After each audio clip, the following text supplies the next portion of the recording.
Graças a paz, meus queridos. Tá? Estamos nos preparando aqui. Enquanto isso, vocês vão, né, compartilhando para que possa chegar no máximo de pessoas possível, né? Então, já quero pedir que hoje nós vamos fazer uma live diferente, né? Esse nosso podcast, ele vai ser bem diferenciado hoje, né? Como eu já tinha pedido a vocês, hoje eu trouxe, né, Marcos, que é farmacêutico, trabalha numa rede hospitalar, e Luiz Eduardo, né? Um é farmacêutico, o outro é biólogo. E como nós estamos sendo, nesses dias aí, sendo assolados, né, pelo coronavírus, eu quero te convidar a você a fazer as perguntas, né, para eles, e eles vão tirar algumas dúvidas. Eu sei que é mais para a gente, específico para o povo de Deus. Então, eu estou com Marcos, que coordena um hospital da rede. Eu estou de máscara porque eu, né, sou do fator de risco e eu não quero estar falando com eles. Quando eu começar a falar, eu vou estar usando a máscara, eu estou distante deles, não dá para vocês perceber, mas nós vamos estar fazendo algo muito bacana aqui hoje, né? E quero interagir com vocês. Gostaria que vocês mandassem pergunta para a gente, para eles, né? Eu vou ser só o canal aqui para vocês, através do próprio Face. Daqui a pouco nós vamos estar passando também o Instagram e já estamos praticamente, né? Começar. Vou dar alguns minutos enquanto você compartilha para sua família, porque isso vai ser bem esclarecedor, né? E nós vamos, enquanto você vai compartilhando, eu vou fazer o primeiro tema. Nós vamos trabalhar com duas pautas hoje, né? A pauta nós vamos estar falando sobre coronavírus e a segunda pauta, né? Nós vamos estar falando, a primeira pauta nós vamos estar falando sobre o papel da igreja nesse momento, né? Uma pauta que foi me passada até pelo pastor John, né? O pastor John chama-se o confinamento social e a igreja perseguida.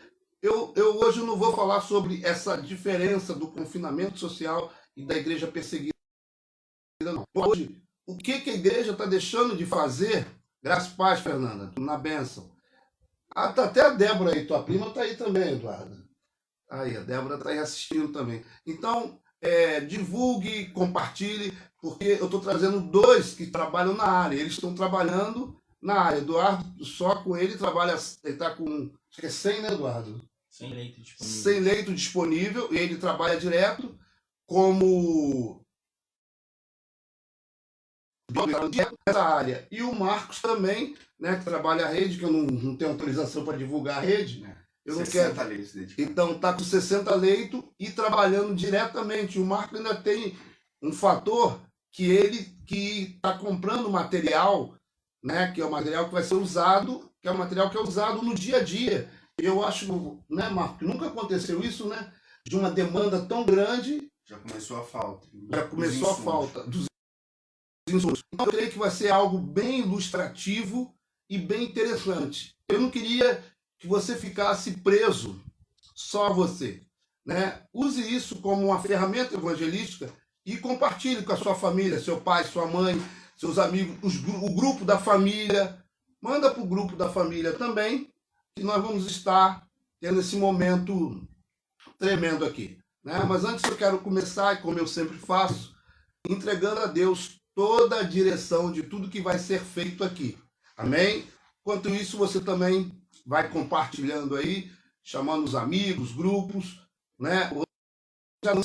Já começamos o nosso podcast, que hoje vai ser muito interessante. Amém? Hoje vai ser muito ilustrativo e produtivo. Mais uma vez, convide seus familiares para estar participando. Amém? Só está acho que estragou aqui, né? Como eu peguei eles de surpresa, porque se eu falo, Débora tá mandando um tchauzinho. Manda um abraço para Débora aí. Tchau, tchau, Débora. Amém?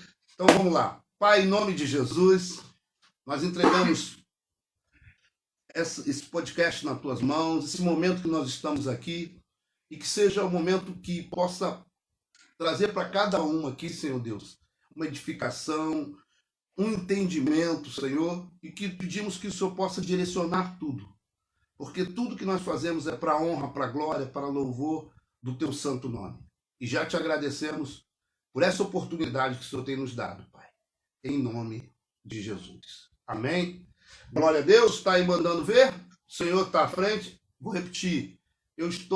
Estarei com a máscara, estou bem na frente deles, eu estou distante, para eles não falarem que, quando fala, né, aquele cospe na gente, né, mas eu estou um pouco distante para que eles não falem comigo. Como eu repeti, eu sou fator de risco, eu não posso estar, e como eles trabalham direto, eles já fizeram, o Marco fez até o exame, que dia, Marco? Na última quinta-feira saiu segunda-feira. Ele fez quinta, fala olhando para cá por causa do sol para cá. O Marco fez lá, deu tranquilo, o Eduardo também, né? Então eles estão bem, mas como não é bom arriscar, eu estarei me protegendo, tá bom? Protegendo, de repente você também fala comigo e vai estar falando, então vamos interagir, pode mandar as perguntas, tá? Mas antes, eu quero começar, né? Não sei se o pastor John está aí já, John já chegou? Essa foi uma do John, mas eu vou pegar só a primeira parte e vou mudar um pouquinho em cima do que você me pediu.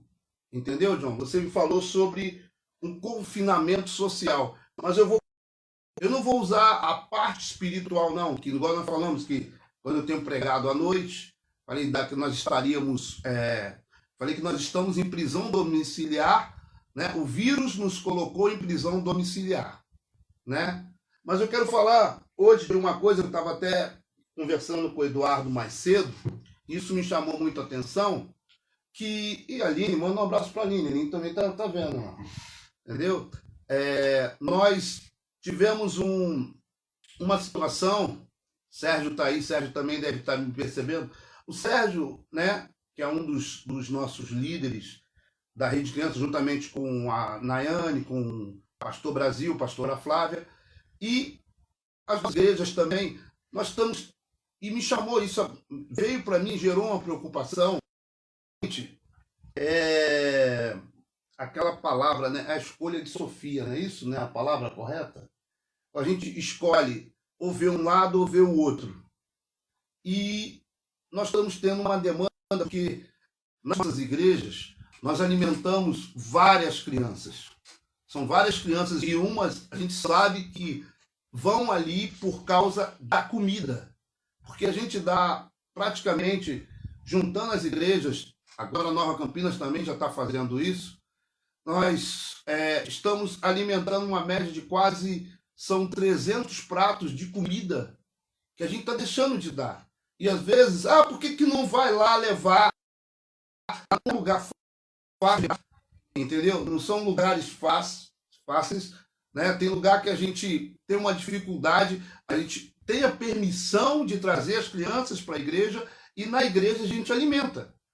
E nesses dias, que já vai praticamente para quase 10 dias, que essas crianças não têm alimento. Já aconteceu um fato, né? Aconteceu um fato que, isso aconteceu até com a Nayane, que uma criança, ela viu a criança estava no primeiro banco, sentada. Norma tá vendo aí. Ei, Norma, um abraço. E estava no primeiro banco da igreja. E o que aconteceu? Ela, por que você está triste? Não sei se a Nayane lembra, dá um tchauzinho aí, Nayane. Que a criança falou que ela não tinha comida. A Nayane viu a tristeza, né? Porque ela estava dentro de casa e perguntou, por que você está assim? Aí ela falou, não, porque eu não comi. Aí a Nayane perguntou assim, mas você... Aí ela falou, não, tia, eu não comi nada o dia todo. E que horas eram? Já era praticamente 7 horas da noite. Aquela criança não tinha comido nada. Então, amados, Está todo mundo confinado. Amém. Mas aquelas pessoas, essa é a minha preocupação. E aquelas pessoas que não têm recursos, que não pode sair, não pode ir para a rua, não tem dinheiro, como é que está? Será que está tendo uma preocupação por parte das autoridades, né? Que estão preocupando, que se sair vai morrer. Irmãos, é uma escolha. É uma guerra. Nós, como está tudo falando, nós não estamos vivendo uma guerra. Tá, mas agora, e a preocupação? Tudo bem, vão morrer por causa do vírus. E essas crianças que vão morrer de fome? Será que alguém está se preocupando? Vocês estão lembrando que tem pessoas em comunidades carentes? Está levando quentinha para ali. Não atende. Não atende. A gente sabe que é isso. Não é todas as comunidades que são atendidas, né? Não chega a todo mundo. Entendeu? Eu vou deixar vocês participar. O que você acha, Eduardo? Aproveitar. Enquanto isso, pode ir mandando, né? Então, fiz uma pesquisa aqui bem rápida. Fala aí, Daiane, que estou aqui, apóstolo. Boa tarde. Tinha 2 dias que a criança não comia. Olha aqui. A Daiane já está me respondendo ali. 2 dias que uma criança não comia. Detalhe, era num período tranquilo. Tá? 2 dias que a criança não comia. Será que as autoridades estão preocupadas com essas crianças que estão sem comer? Porque não tinha uma reserva, não foram correndo, que a gente sabe, conhece com essas pessoas que a gente está lidando. Será que os pais foram correndo para o mercado para estocar para um mês? Será que tem? Hoje, essa semana eu senti no meu coração que eu tive que... O Sérgio me ligou, olha, o que o senhor faz? O que a gente faz com que a gente, né? E a gente faz o lanche. O que eu vou fazer com pão? Olha como é que a gente faz. Gente, são quase 300 bocas. É ali, é na Primavera 2, é Nova Campinas, né? Como é que a gente vai fazer? A previsão ficar mais 15 dias. E como é que vai ser essas vidas? Como é que vai ser essa situação? Então, todo mundo tá. Quem tem condições, tudo bem. Vai ficar dentro de casa. Fica. A gente não está lutando contra isso. Mas a gente está querendo me dar um meio termo. Sabe, eu escrevi esses dias, vocês que me acompanham aí, né? A dose errada do remédio também não pode matar o paciente? Escreve isso aí. Será que uma dose errada do remédio não pode matar o paciente? Marcos, que é da área de farmacêutico aqui.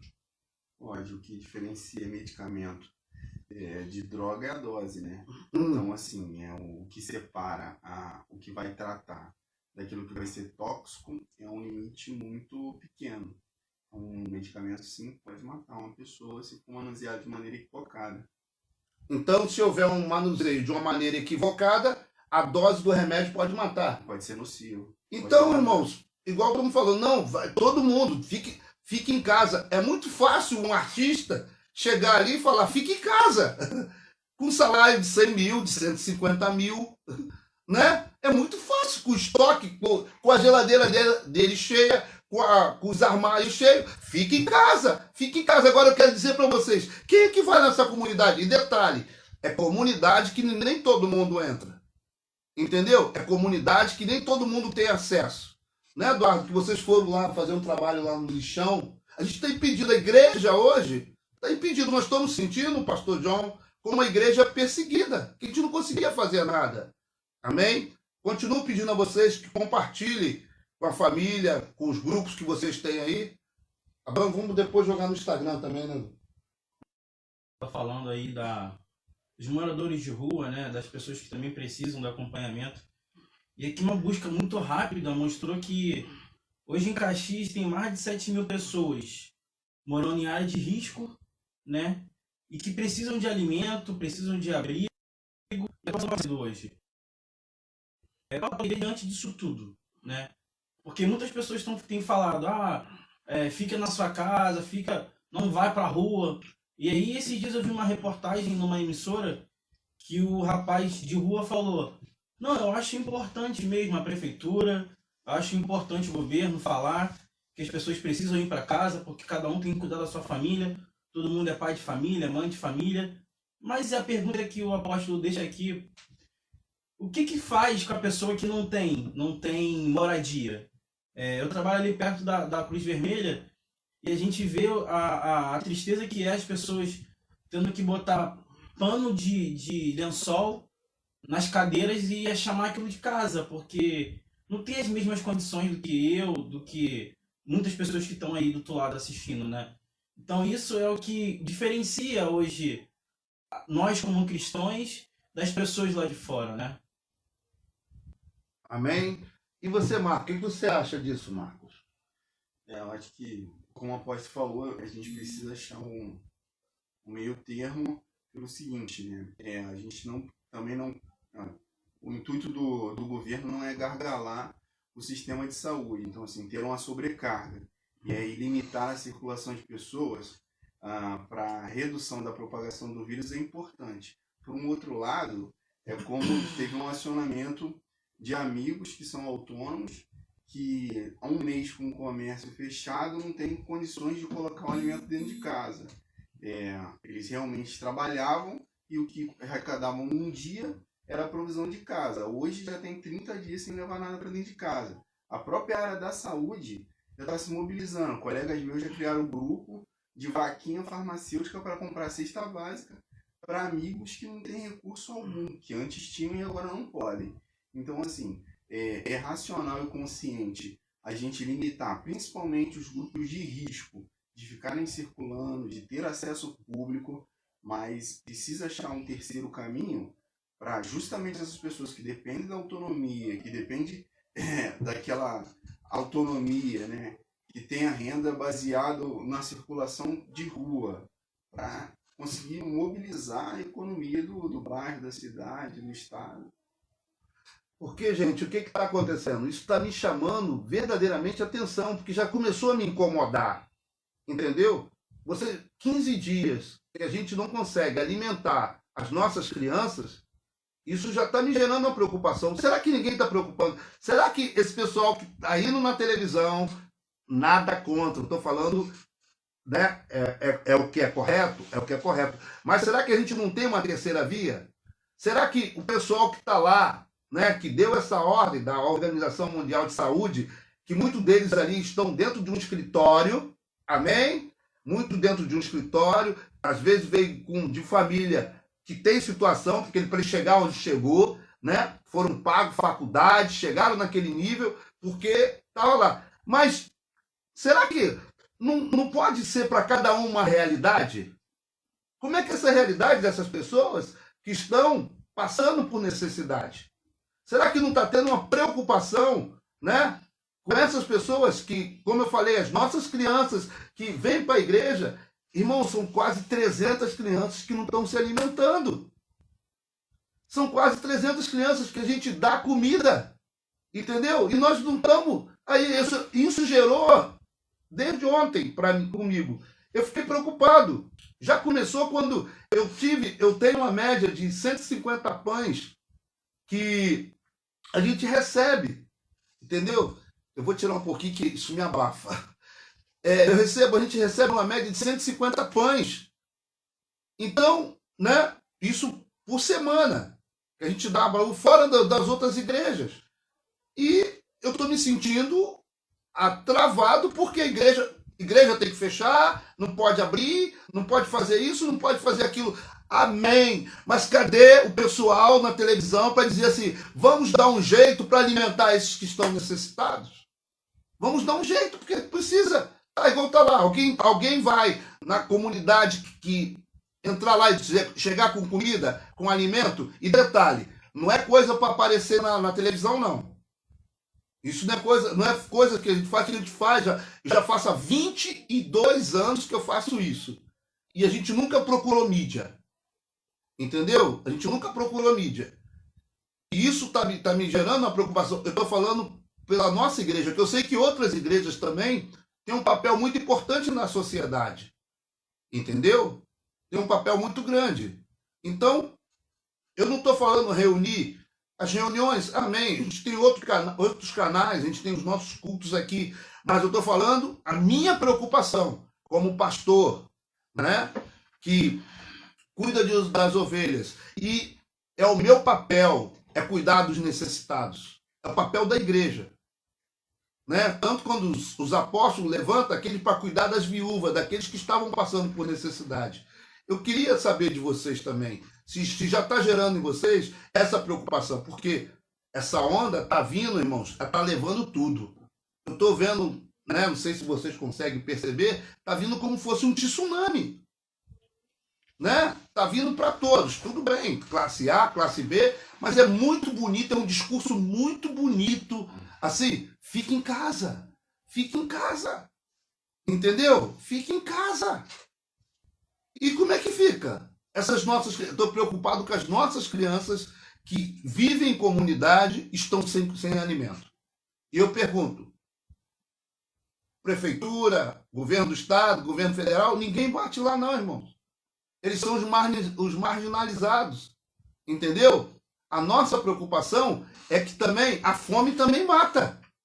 E a fome mata muito mais. Por que ninguém está divulgando um trabalho lá a fome da África? Sabe por quê, amado? Porque isso aí começou a atingir os ricos, aqueles de maiores posses. Porque essa doença ela veio, né? Porque a fome ela é para os miseráveis. Ela é para uma classe, né, abaixo. A fome é para esses. Mas essa doença não. Essa doença veio para todos. Entendeu? O vírus veio para todos. Foi lá na casa daquele, como um exemplo, né? Eu não estou aqui me glorificando por isso. Muito pelo contrário. Eu não queria que morresse ninguém. Tá? Mas essa doença, ela veio para todos. Né? Ela foi lá, pegou o banqueiro lá do Santander, lá de Portugal. Entendeu? Tá, o cônsul, são pessoas de alto nível, estão sendo alcançadas. Aí por quê? Eles com medo de ser atingidos, aí tá, a massa toda paga o preço. Mas cadê? Eu quero perguntar a vocês, cadê a preocupação com as nossas crianças que passam necessidade? Que estão sem comer? Entendeu? E ninguém se levanta. Isso está gerando, eu como pastor, isso está me gerando uma preocupação.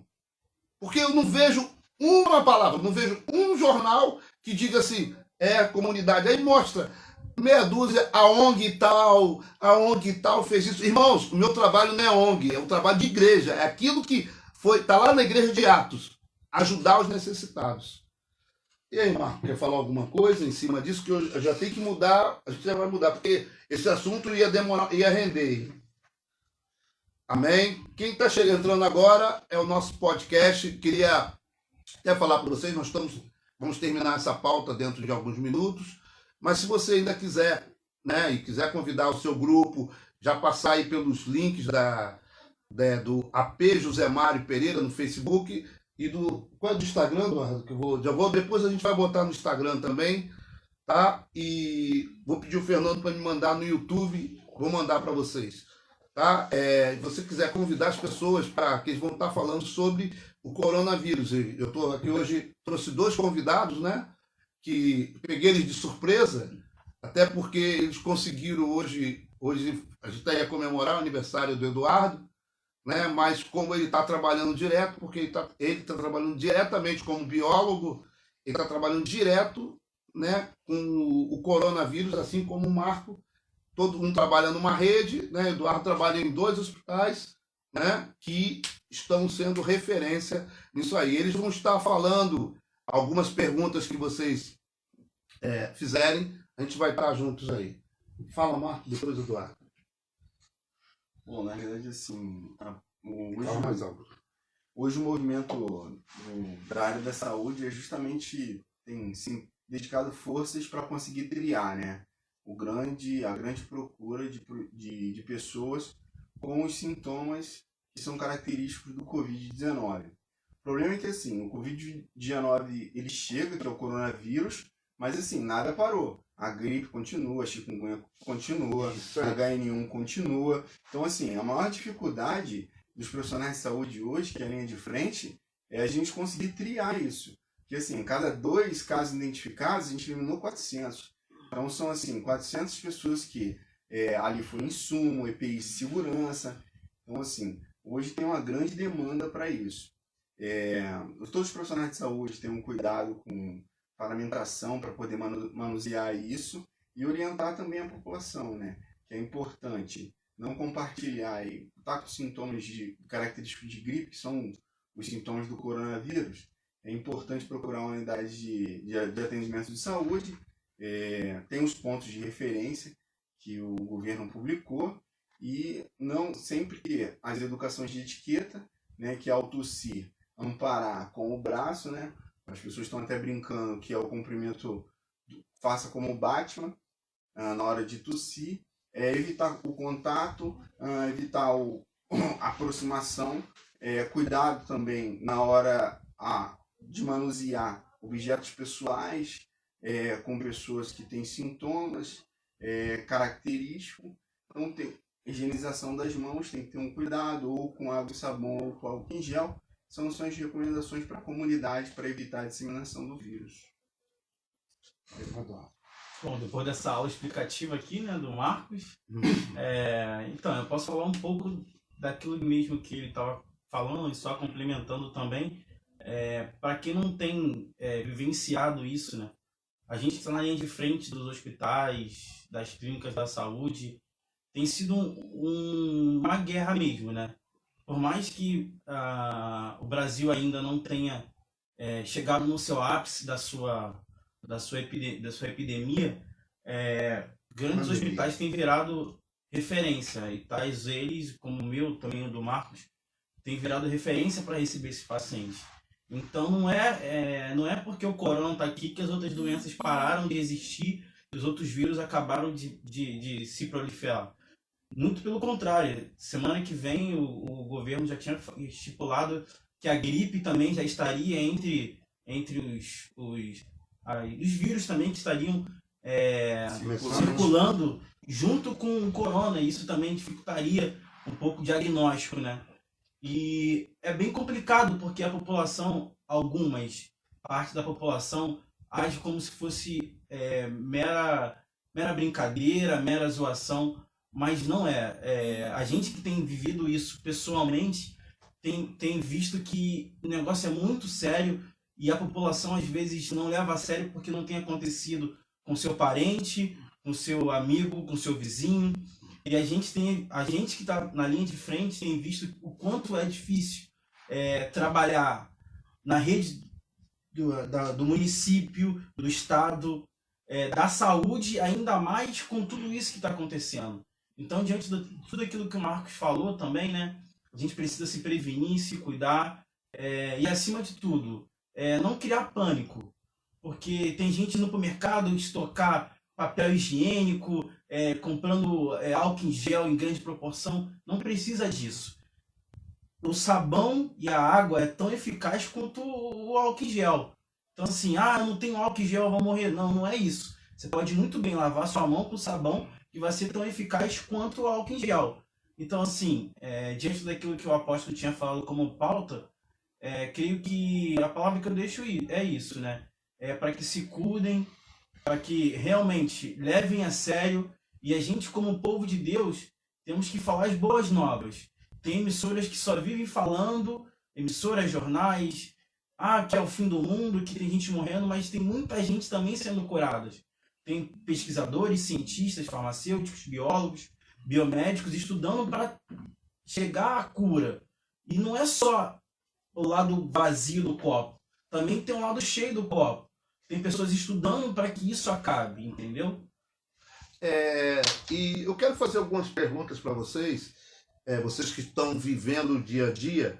Eu quero perguntar, Eduardo, qual foi o momento assim que mais te chocou, assim, desse vírus, a gravidade, a letalidade do vírus, né? Eu quero saber, até as pessoas que estão nos assistindo também, assim, quais os sintomas, né? E algo que te impressionou nesse teu dia a dia, diretamente com você trabalhando com essas pessoas. Entendeu? Eu queria que vocês passassem. Então, como eu tinha dito, eu trabalho num hospital que é referência, né? Que o Estado colocou como referência do Estado. Outro também que você trabalha, né? Então, o que para mim impressionou é a rapidez que tudo isso acontece, né? A minha particularidade foi ter tido em 3 semanas uma mudança radical na rotina do meu hospital. Então, o que a gente antes tratava como pacientes específicos, hoje a gente está direcionado para pacientes de corona positivo. Então, tudo isso que a gente vivia antes, a gente está tendo que se reabilitar, se reestruturar para receber tais pacientes. Como a gente está tendo cuidados em casa, a gente também da área da saúde está tendo que ter outros tipos de cuidado. Então, pacientes que estão positivos, a gente usa todo o aparato, máscara de EPI, capote, luva, propé, tudo isso para a gente proteger, ao a gente manusear nossos instrumentos de trabalho. Também tem toda uma norma que ainda seja um trabalho novo, algo novo, a gente está tendo que se reestruturar. E o que para mim impressionou nesses dias, né, foi ter visto, porque onde eu trabalho tem muitos senhores de idade, né, tem muitos senhores que acima de 55 a gente está recebendo lá no hospital. Então entrou um paciente até bem estável e o que ele falava para mim é que ele não queria morrer, porque ele sabia o que ele estava tendo, esses sintomas que o Marcos falou, que era tosse seca, não estava conseguindo respirar, e de 36 horas para o outro plantão, ele já estava entubado, estava um respirador. Então, assim, são pacientes que têm já uma imunidade baixa e que o vírus normalmente ele não mata, ele se agrega aos pacientes que já são debilitados. Então, ele só pedia para não morrer, E cenas como essa, para quem vê, é marcante, é chocante. Então, é por isso que a gente tem falado, a gente da área da saúde, a gente tem sido instruído a isso. Passe adiante essa corrente. Não é brincadeira, não é uma coisa que a mídia está lançando para criar motim ou criar pânico. Não é isso. É algo que a gente precisa se cuidar e se prevenir, né? E a nossa preocupação, com certeza, né, que eu estou interagindo com um assunto que eu estava falando junto com esse, né, a seriedade do momento que nós estamos vivendo, a seriedade do que está acontecendo, mas também eu não posso deixar de mão, né, estou falando, a escolha de Sofia, né, deixar de mão aquelas situações que estão acontecendo. Eu vou entrar um pouco mais nesse assunto. Marcos, como é que está, assim, você que lidera uma equipe, né, como é que fica a mente, como é que está a alma de cada um que está envolvido nesta área lá de vocês, daqueles que trabalham, da equipe que trabalha com você, né? Fora os médicos, né? Não estou falando nem dos médicos, estou falando dos que trabalham com você. Como é que está tanto depois o Eduardo pode responder a mesma pergunta. Então, apóstolo, eu vou responder essa pergunta com o tema desse primeiro momento da live, a participação da igreja nesse confinamento. Eu queria fazer uma associação temporal. Quando os primeiros dados de morte e infecção no país chegam, em 2 semanas é publicado um estudo internacional da ação da hidroxicloroquina, que é uma droga que foi testada para o manejo de contorno, né, do coronavírus. Quando chega no nosso país, publicado o estudo com êxito, como medida curativa. Bom, na unidade hospitalar, hoje no Brasil, já está utilizando a droga, tem dados, é muito recente ainda, mas tem dados de êxito terapêutico com a introdução dessa droga, e isso é justamente a resposta do papel da igreja, de não fechar a igreja da oração do clamor. Chega na nossa nação com proposta curativa. Então, assim, como o primeiro momento da live foi falar, o papel da igreja no confinamento, estou aqui para enfatizar, tem efeito sim. Uma outra vertente é o fator emocional. A fé ela é um fator estabilizante. Tem estudos que comprovam que quanto maior o ânimo da pessoa, está diretamente ligado ao seu êxito terapêutico. Isso tem evidências com propriedade dentro da oncologia. Quanto mais a pessoa acredita que é possível ser curada, que é possível ter uma qualidade de vida, maior a resposta terapêutica, tanto farmacológica quanto outras medidas terapêuticas. Então, assim, hoje o papel da fé ela tem sido coluna nisso, porque a pessoa com o ânimo está diretamente ligada à resposta imunológica dessa pessoa. Então, se eu reduzo a expectativa, a estabilidade emocional, eu estou reduzindo também a estabilidade imunológica das pessoas. Então, a igreja está fundada. Outra fala do Eduardo aqui que eu achei muito pertinente, eu vou contextualizar ela. No livro de João 14, 27, disse assim, ó, deixe-vos a paz, a minha paz vos dou, e não vos dou como a do mundo dá. Não se turbe o vosso coração, nem se atemorize. O Eduardo falou assim, não é tempo de se apavorar, não é tempo de se atemorizar. Isso é importante. Como diz em João, a paz que é cedida para a igreja não é como o mundo dá. Então, assim, essa tranquilidade é muito importante. Em relação à estabilidade emocional dos profissionais de saúde, é justamente o impacto que a gente tem. Hoje de manhã, às 6 horas da manhã, a chefe de qualidade de um grande hospital no Rio de Janeiro, na Zona Norte, me liga que ela não está conseguindo, com crise de pânico, ir trabalhar, atemorizada com o cenário que ela vive. Então, assim, essas pessoas, quando entram no ambiente hospitalar, a gente é sempre extremamente exigido, extremamente cobrado. Um colaborador entrou na minha sala e falou assim, um supervisor de um grupo de 18 pessoas, Marcos, eu tenho que me manter forte dentro da minha casa, para minha família acreditar em mim, que eu possa ir trabalhar com segurança, eu tenho que me manter forte aqui com os meus funcionários, e quando que eu vou poder tirar a capa? Em que momento? Olha só, é importante isso, hein?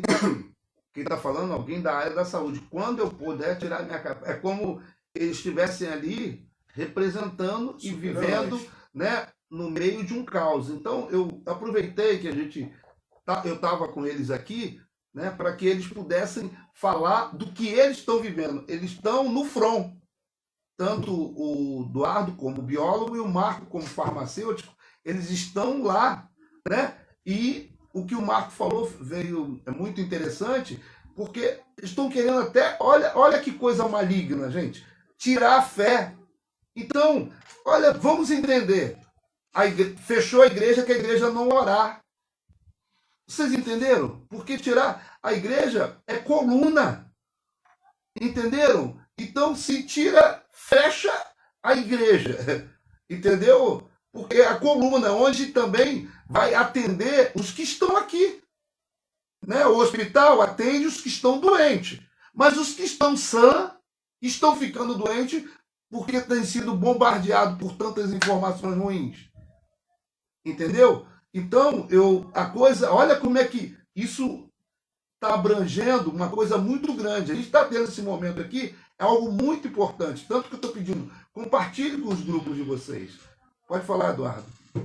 Não, complementando aquilo que o Marcos falou, né? Sobre o papel da igreja também, que é o tema do que a gente está falando.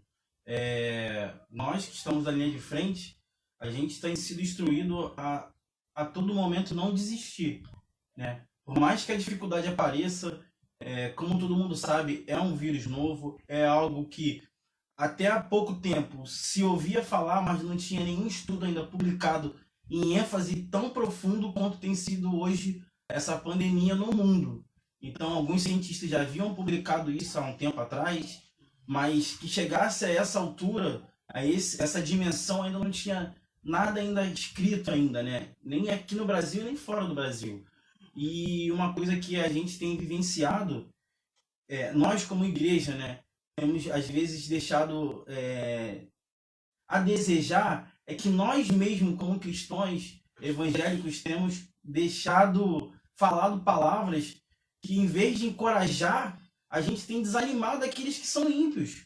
E assim, vou até falar um pouco do que eu estava lendo, em cima do que o Marcos estava falando, lá, um salmo que a gente muitos têm nas suas casas já aberto e não conseguem enxergar o que Deus está falando, que é lá em Salmos 91, que diz assim, ó, lá no número 2, direi do Senhor, Ele é meu Deus, meu refúgio, a minha fortaleza, e nele confiarei.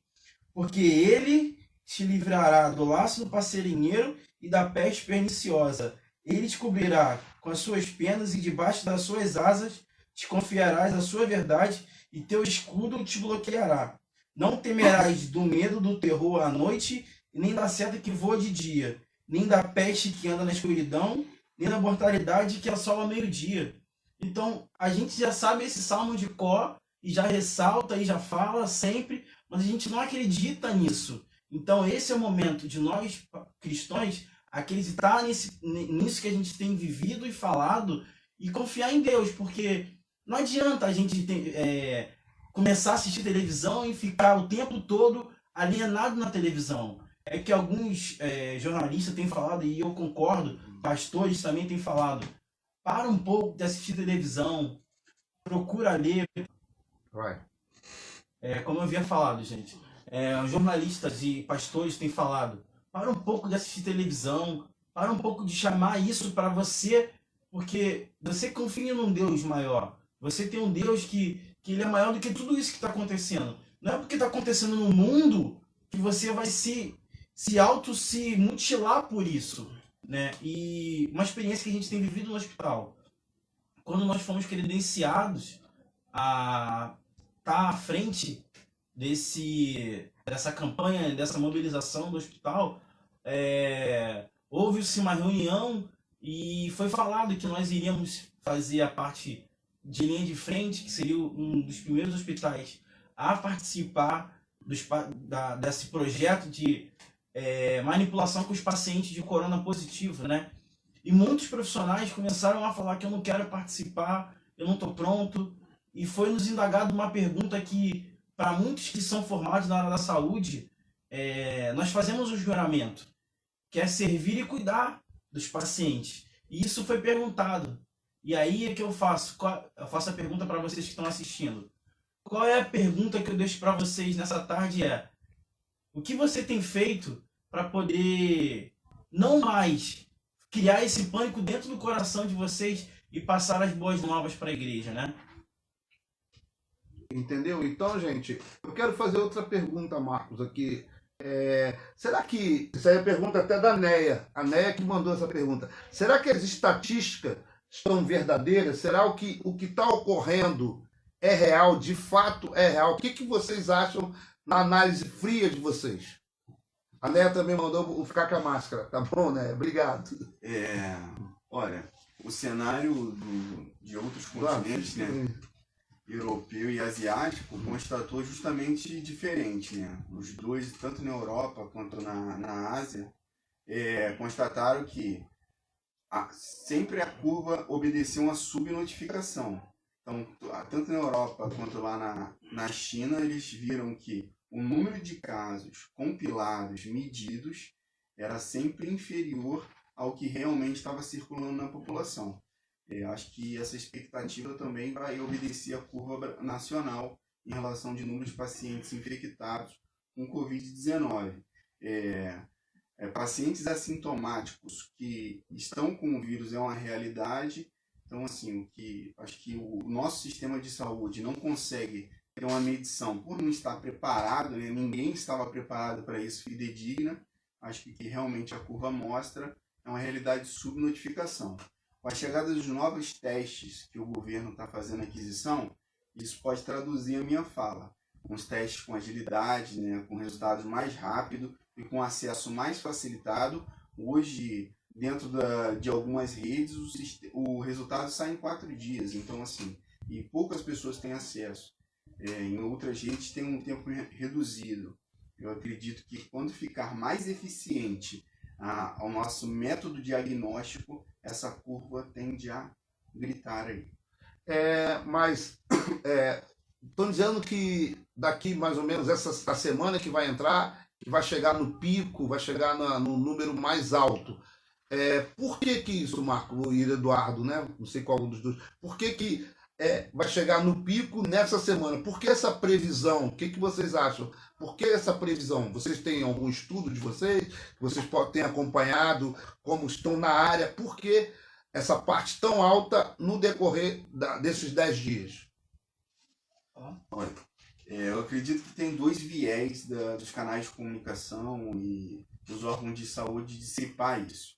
Uma, amedrontar, né? Tem essa finalidade das pessoas ter um cuidado redobrado, um cuidado mais acentuado, para justamente conseguir controlar essa curva de contaminação.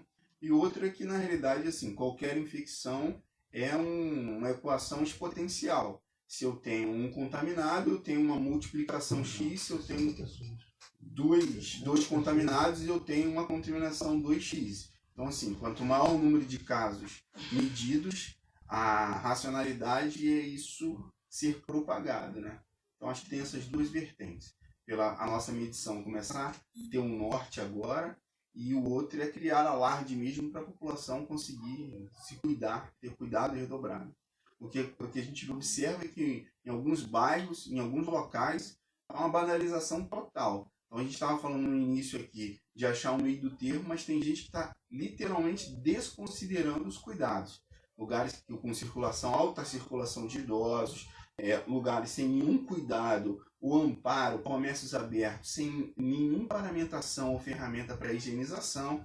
Então, na realidade, assim, são lugares que tendem, quando começar a aparecer foco, uma proliferação em massa. Você acha que o que está acontecendo, vamos dizer, nós temos vindo, vou falar do nosso local, Caxias ali que estão deixando tudo de qualquer jeito, na área de Saracuruna, Jardim Primavera, Piabetá, que nós temos visto um número muito grande de idosos, né, e pessoas que, às vezes até com caso, que é o meu caso, né, de risco, que estão andando na rua, que a própria família, eu sei que tem alguns que não tem nem como, exemplo, aquele que não tem condições não tem ninguém para fazer as coisas, eles estão indo para a rua, eu estou falando, mas não teria como, não teria um meio termo que vocês pudessem nos dar uma orientação aí, tanto o Eduardo como o Marcos? Então, o que a gente tem visto nas televisões, né, nos noticiários, é que os idosos permaneçam em casa, os pacientes que têm problema de saúde, pacientes crônicos, e que apenas um, ou mais novo, ou que tiver melhor de saúde, saia para a rua para poder fazer as compras, pagar as contas. Só que isso, como eu tinha falado anteriormente, isso não tem sido muito claro ainda, porque as pessoas não têm vivenciado isso dentro do lar, né? Como eu tinha perguntado antes, o porquê que a curva vai aumentar daqui a 2 semanas. Eu li um estudo esses dias. Eu li um estudo desses dias falando que até final de semana passada, a gente ainda não tinha confirmado ainda a proliferação do vírus dentro do nosso país para contaminação direta. A gente estava vindo de pacientes externos, de fora do país, só que agora a gente está começando a manifestar o vírus assintomático, né? Pessoa por pessoa. É aquilo que o Marcos falou. De um contamina 2, que contamina 5, que contamina 10, e aí a curva começa a subir. Então, se a gente não leva a sério, se a gente não leva com prudência, não adianta a pessoa que está na rua, trabalhando, vivendo sua vida normal, e tem seu pai idoso, sua avó idosa, e achar que não vai acontecer. Queira Deus que não aconteça, mas se a gente pudesse se cuidar, pudesse se proteger, é bem melhor, né? Fala, Marcos. Assim, o que eu penso, fala mais alto. Vou trazer uma realidade aqui simples. A Baixada Fluminense, ela tem um amparo escasso do serviço de saúde. Então a gente tem um grande número de hipertensos descontrolados, diabético, que também não cuida das suas doenças de base. Imagina uma proliferação de Covid-19 na Baixada, onde está tendo uma banalização dos cuidados de orientação. Vai ser um grande surto, porque o volume do grupo de risco na Baixada, pelo fragilizado atendimento de saúde da Baixada Fluminense, isso vai ser um grande trampolim para um grande surto. Então, assim, se fala em 2 casos confirmados na Baixada Fluminense, mas assim, se isso acentuar, vai ter um grande boom. O que a gente precisa realmente é ter o cuidado que o Eduardo explanou aqui anteriormente, principalmente com o grupo de risco.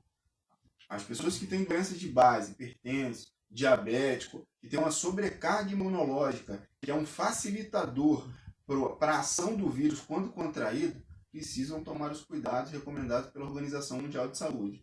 E a Lívia está falando aqui comigo, né, que ontem ela foi em Caxias e viu um monte de idosos na rua, né? Então, está tendo um desleixo também, né? E detalhe, estão preocupados se a igreja abre, se a igreja abre. Será que ninguém está preocupado com esses idosos aqui, que estão na rua? Né? Eu acho que também está tendo, tanto da nossa parte, como da parte das autoridades, vendo esses idosos aí. E detalhe, amado, não é, eu acredito que não é nem falar vai para casa, eu acho que é levar eles para casa, porque o risco é muito grande, não é, Eduardo? E como é que o idoso que estava lá com você, dá para falar para eles aí?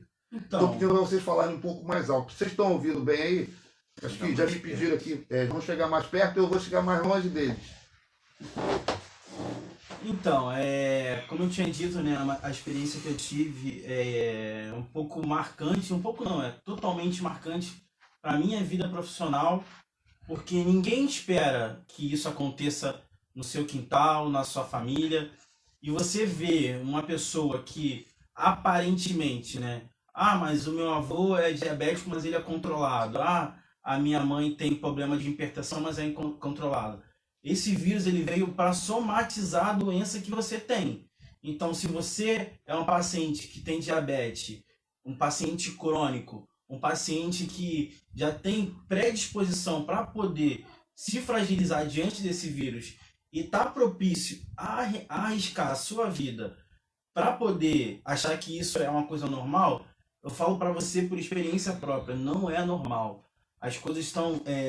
o que a mídia mostra é para todo mundo se apavorar, mas não é desse jeito. Para que se cuide, porque a gente tem visto, eu trabalho no centro da cidade, realmente o centro da cidade está totalmente fechado. Então, assim, tem pessoas que estão realmente levando a sério isso, só que a gente vê onde a gente mora, né?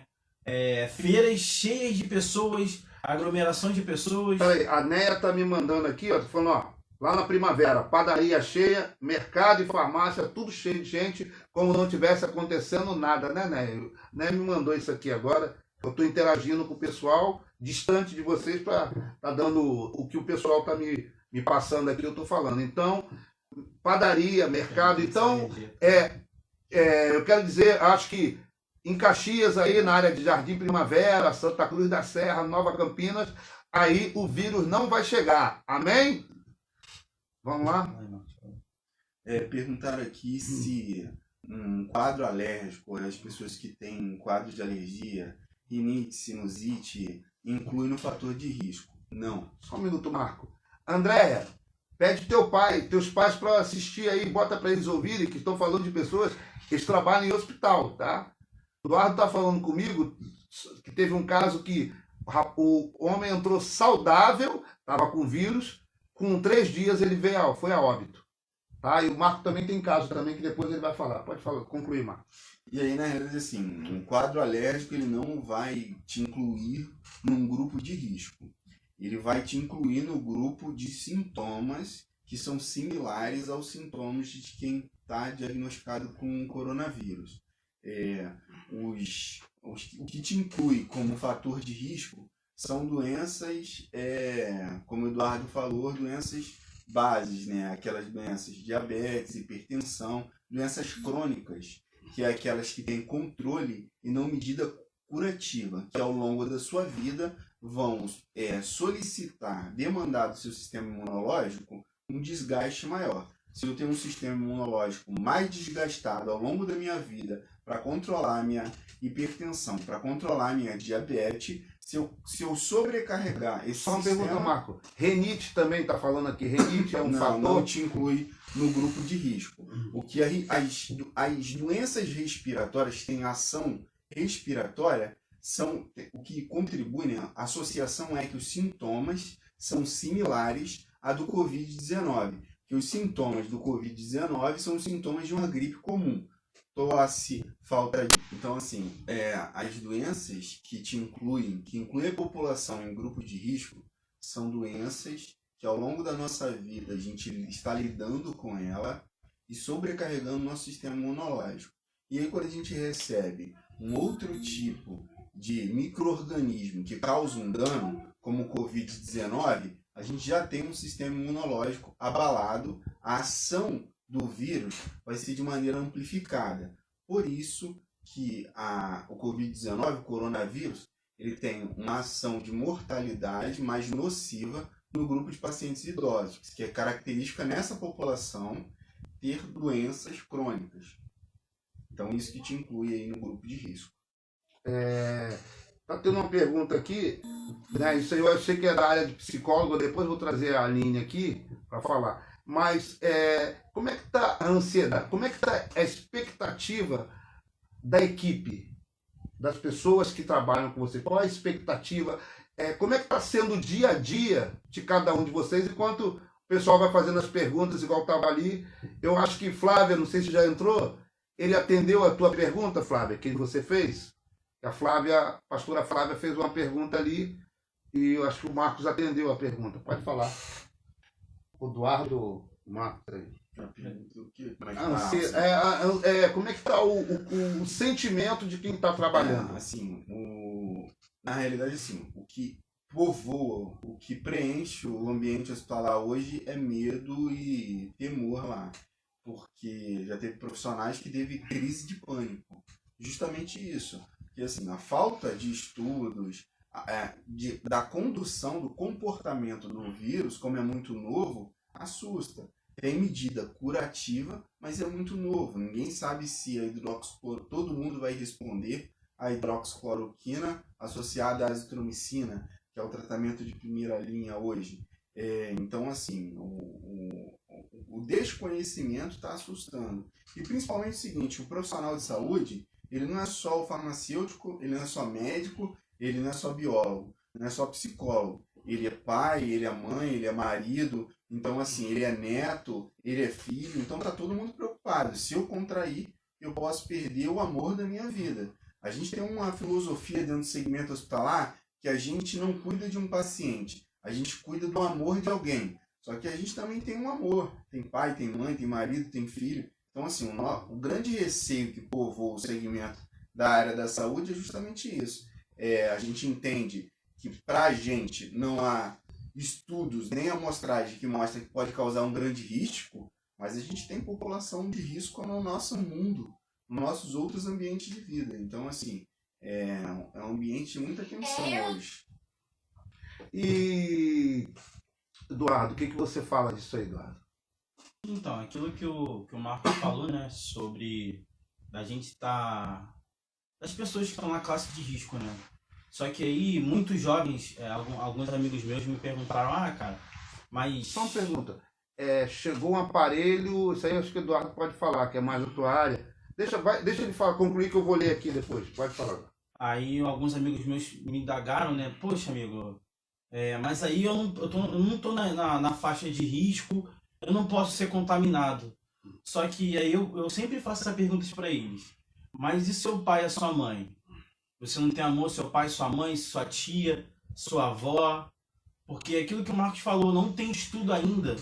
Isso aí é divulgado na mídia, que comprove que realmente só idoso tem falecido. Então, assim, tem já amostragens na Itália, na França, nos Estados Unidos, que tem pacientes morrendo até com 30 anos, 35 anos. Então, isso ainda é uma variação muito estável. Então, é até um pouco cruel da gente falar, mas eu não estou dentro da amostragem de pacientes que vai contrair o vírus. Mas você pode ser um portador do vírus. Então, para quem não sabe, o vírus ele pode ficar incubado por 14 dias. Então, se você, hoje eu estou bem e eu não tenho risco de contrair, mas você pode ser um transmissor. Então, lá no hospital onde a gente trabalha, muita gente ficou, aquilo que o Marcos falou, né? Em pânico, porque tem pais idosos, tem filhos pequenos, tem maridos, tem esposas, e você acaba abdicando da sua vida para quem trabalha na saúde. E quem também frequenta o SUS sabe que não é fácil. Se o SUS já é difícil, sem tudo isso, imagine com essa pandemia toda, né? Tem uma pergunta aqui, duas perguntas, né? Uma é da Lívia, que ela trabalha, está perguntando aqui. Chegou um aparelho de verificar o Covid-19, né? Eduardo Márcio, acho que o Eduardo é mais nessa área, né? Não sei se sabe se é eficaz para verificar se as pessoas estão ou não contaminadas ou é necessário teste de laboratório. Chegou um aparelho lá onde ela trabalha, né, que eu não vou citar o nome aqui, né, mas ela, vocês vão saber qual é, né, não sei, eu acho que deve ser, né? Chegou um aparelho para verificar, você que é da área de laboratório, e o outro é os pacientes. Está perguntando, o paciente que veio a óbito eram todos idosos ou tinham jovens? Marco responde, Eduardo responde do laboratório. Tá, eu vou falar então. Gente, mais uma vez, vai compartilhando aí para que possa chegar no máximo de pessoas. Vê no grupo da família, vê aonde vocês puderem. São perguntas interessantes. Eu tenho uma pergunta aqui depois que está falando na área de psicologia. Eu vou chamar depois a Aline também para estar participando disso aí. Ok? Então, Lívia, eu não sei qual é esse aparelho que você mencionou, né? A gente hoje tem 3 métodos que a gente tem usado no laboratório, né? O primeiro é o que já tem usado, que a Polícia Federal tem usado quando as pessoas têm desembarcado, que é aquele laser para medir a temperatura, não é isso, Marcos? Se eu não me engano. Para você medir a temperatura, para saber se a pessoa está resfriada ou não. Isso não quer dizer que você está com vírus ou não. Você tem um teste rápido que já tá sendo feito pelos laboratórios, que ainda não está sendo produzido em massa ainda, né? Quer dizer, não está ainda sendo testado, mas está sendo produzido em massa, que é um teste rápido para a Covid, e um teste que a gente tem feito no laboratório onde eu trabalho, que é um teste vinculado a outros laboratórios, que é um teste... Como é que a gente faz esse teste? São 3 swabs, né? E um tubo cônico com líquido que a gente colhe de cada auricular. Swab é tipo um cotonete que a gente passa num dos buracos do nariz e no lado esquerdo, no lado direito, cada um de um lado, e na saliva. A gente quebra esse swab, o swab é tipo um cotonete, e imersa dentro desse líquido. A gente coloca dentro de um aparelho e esse aparelho faz o gráfico de medição para saber se você dentro do teu organismo tem uma anomalia de vírus presente dentro do teu corpo aceitável ou não. Se der positivo, você está com Covid. Se não, dá um teste que você não está com vírus. Ok? Em relação à taxa de mortalidade, em que grupo da população tem maior incidência, sim, hoje a mortalidade, tanto nacional quanto mundial, está em sua grande porção no grupo de idosos, pacientes com maior de 60 anos. Está dando mais ou menos nessa faixa, né? Entendi. Mas isso não é regra. Não é regra, né? Não é regra porque tem paciente, como eu tinha mencionado, que a gente tinha lido já um estudo e também vi na televisão. E você falou que até criança, né, no teu... Tem uma criança que está positiva. Aí presta atenção, hein? Criança, ó. Tem uma criança que está positiva que contraiu do pai, né? Só que o que difere do idoso para a criança ou para o jovem é a nossa imunidade, né? Como a gente tem falado aqui, o vírus ele ataca a imunidade mais fraca. Então, quando a gente fala de criança que tem uma imunidade a ser produzida ainda, e o idoso que já tem uma imunidade caindo, né, num vertical, você consegue recuperar uma criança desse vírus mais rápido do que você recuperaria um idoso ou do que um jovem. Então, se todo mundo vai pegar o vírus, a gente tem estudos e pessoas, pesquisadores, cientistas, que têm falado que sim, todo mundo vai contrair o vírus. Isso é fato, isso não tem para onde correr. Só que como o corpo vai manifestar e reagir a esse vírus é o que vai fazer a diferença. Ok? Mais alguma pergunta que vocês queiram fazer aí? Nós estamos aproveitando esse momento e trazendo esclarecimento de pessoas que a gente conhece, que está no dia a dia. Né? E uma das coisas, Marco, que o pessoal está me chamando muita atenção aqui é por que isso, não sei se é regra ou exceção, por que Caxias está com índice tão baixo e todo mundo na rua? É isso que eu quero saber. Porque Caxias foram 2 casos, né, praticamente graves, vieram a óbito, né? E desde a Caxias lá não teve A pandemia não chegou em Caxias. Assim, em primeiro lugar, que bom, né, que não chegou, mas isso está associado ao número de... Melhorou o áudio aí? Só perguntou, o áudio estavam reclamando, melhorou o áudio? Ok. Não estava reclamando que o áudio está baixo? Fala. Bom, enfim, está associado ao número de pessoas circulantes com o vírus, né? Hoje, a gente, enfim, tem a nota de 2 pessoas em Caxias que contraíram o vírus. Isso daí pode aumentar, de acordo com o manejo de circulação dessas 2 pessoas, já que na Baixada Fluminense as pessoas estão banalizando. E o outro fator é o seguinte, eu até questiono, o sistema de saúde da Baixada Fluminense está preparado para poder diagnosticar? Será que não tem muito paciente com sintomas de gripe em casa já contraíram o Covid-19? Será que já não está numa medição de um surto e o que está acontecendo é uma subnotificação? Então, assim, são realidades, assim, hoje um pouco distantes, né, de apalpar, mas é fato que se aumentar o número de pessoas com coronavírus na Baixada Fluminense, o surto e a curva vai ser bem acentuado, por conta da falta de cuidado da população da Baixada. Pode perguntar, Patrícia, você pode falar, eu vou falar a pergunta da Fernanda aqui. Já estou estendendo o horário, hein? Já vamos entrar na reta final, a gente vamos estar encerrando, tá? Enquanto isso, vai convidando o pessoal aí. A pergunta da Fernanda eu vi em um site que o vírus teve mutação. É verdade ou é fake? Mexer não.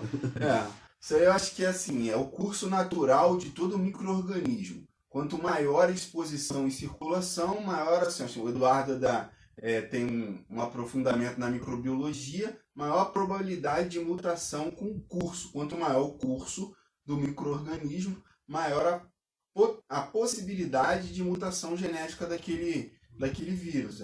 Isso daí realmente é um fato.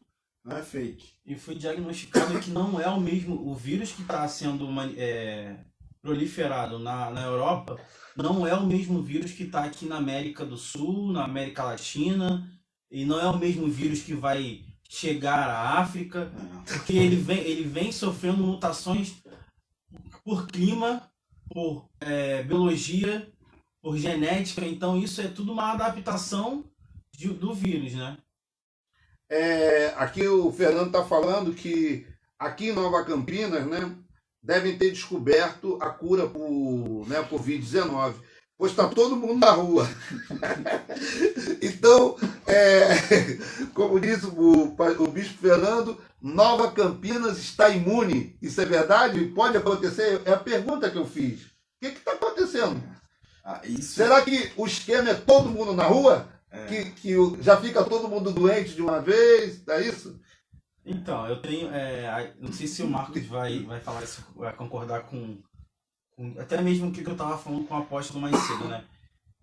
Existem casos de pessoas, porque como eu tinha dito antes, né? O resultado do Covid, ele demora 48 horas ou até 72 horas para ser processado, né? Hoje a gente tem 90, se eu não me engano, acho que é 92 casos de pessoas já confirmadas, né?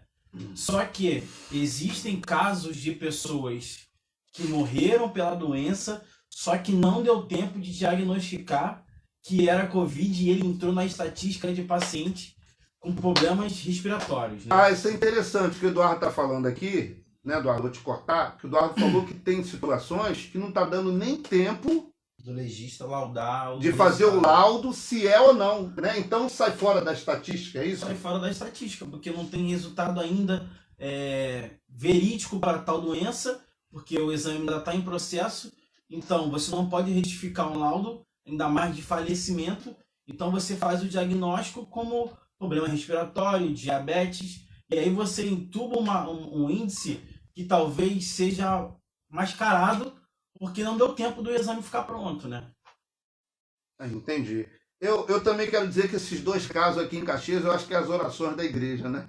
Está orando tanto, né? A gente está levantando um clamor diário e eu creio que nós vamos conseguir reverter, né? O que me chamou muita atenção foi a preocupação deles com a igreja. Vocês entenderam? O ônibus estava cheio, né? O mercado cheio, Mas o problema está na igreja. mas o problema maior chama-se igreja. Eu acho que aí já entra o que o pastor João falou, eu acho que ele quis fechar a voz profética, né? Porque a igreja tem autoridade que nós temos pregado aí. Amém? Mas eu vou liberar mais 2 perguntas, porque a gente já vai entrar na reta final, que eu quero orar com vocês, né? Alguma coisa, Marcos, você queira acrescentar? Assim, reforçando a importância da participação da igreja, principalmente aí, estou vendo uma comoção muito grande do segmento da psicologia para cuidar da saúde emocional. Fica aí a minha fermentação também. Acho que a igreja pode se levantar também com um projeto orando para os profissionais de saúde, implementando a fé, um ótimo momento para... Só uma pausa, Marquinhos. Aqui, ó, aquelas que você respondeu. Para quem controla diabetes com medicamento, quais são as complicações? Conclua a tua, depois tu responde essa. Então, assim, a igreja tem papel coluna. Tem colegas meus que nunca aceitaram falar de fé dentro da entidade de saúde e hoje você publica um versículo, a pessoa já te diz amém. Você publica um texto, você fala de fé, você fala de Deus, a pessoa quer estar participando, então assim, é fundamental. Eu acho que é uma pergunta, responde por favor a do Danji. Tá. Aí depois a gente entra em outro tópico aqui. Tá. Diabetes como a hipertensão não tem medida curativa. Então, assim, você não vai ficar curado, você vai ficar controlado. A pergunta tem medicamentos que são... Não, olha só, para quem controla diabetes com medicamentos, quais são as complicações? Não, na realidade, assim, a diabetes tem que ser controlada. Você controlar a sua diabetes com medicamento, não há nenhum tipo de complicação. Pelo contrário, esse é o caminho correto. Você tem que continuar controlando a sua diabetes. A nota você está inserido no grupo de risco. Quer dizer, independente de estar controlada ou descompensada. Você é risco. Exemplo, o pessoal que tem pressão alta, né? Ele, independente de ser... De estar controlado, tomando remédio direitinho ou não tomando medicamento. Você é hipertenso, você tem sobrecarga imunológica, você é grupo de risco. Outra pergunta. Eu sou um velho, eu tô saudável. Aqueles velhinhos que gostam. Eu nunca tive nenhuma gripe. Não importa. O seu comportamento imunológico, ele é diferente do comportamento imunológico de um jovem. Claro, você ter uma vida ativa, se exercitar, isso tudo contribui.